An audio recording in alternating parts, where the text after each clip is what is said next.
Хаштаг стаята ми офис и оправя вашите поръчки ден 14. Напомня, че последните поръчки за турбичките ги изпращаме до 23 декември, за да може най-късно на 24 да ги вземете и на Коледа да са при вас. Така че плюс-минус има около една седмица, отивайте бързо към сайта, защото така или иначе вече са на приключване. Започваме с първата турбичка на Йоана, като при нея имаме текстилната турбичка, кутията за хранене с разделител, розов термос плюс Lady Rose и Lady Flower, заедно с коледните продукти. Като сребърното бижу изглежда по ето този много красив начин. Следващата турбичка е за Михаел, като при нея имаме несесера, чантата с 10 вида четки, плюс хамелоновата чанта, палитрата Lady Flower и течните сенки Starry Night, заедно с коледните продукти. Следващата е за Даная, като при нея имаме спортната раница, несесера, розовия дневник плюс матовото червило Lady Rose, синята кутия за хранене и коледните продукти. Следващата турбичка е за Рая, като при нея имаме хамелоновата чанта, розовия дневник, палитрата Shining Show, плюс Starry Night и Mango Blossom, заедно с коледните продукти. Следващата е за София, като при нея имаме спортната раница, лилавото несесерче, синя кутия плюс Lady Flower и Lady Rose, заедно с коледните продукти.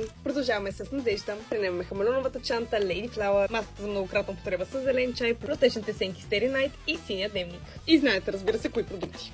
Продължаваме с Габриела. Имаме розовата спортна чанта, лилавия дневник, една кутия за хранене, комплекта Sweet Kiss и Sweet Choco и коледните продукти. И последната турбичка за днес е на Сияна, като при нея имаме розова папка и спортна чанта плюс дневник, кутията за хранене с разделител. И няма как просто розовия комплект да не е пълен с един несесер.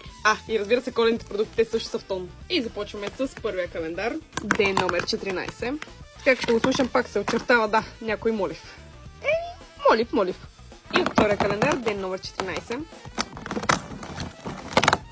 Охо, това е спиралка. Браво, бе! Готинко. Ако искаш да опаковаме твоята мистериозна турбичка на видео и да имаш така преди Коледа, отивай към сайта на Александър Бюти или Алексчето. И хареса и последвай за ден 15.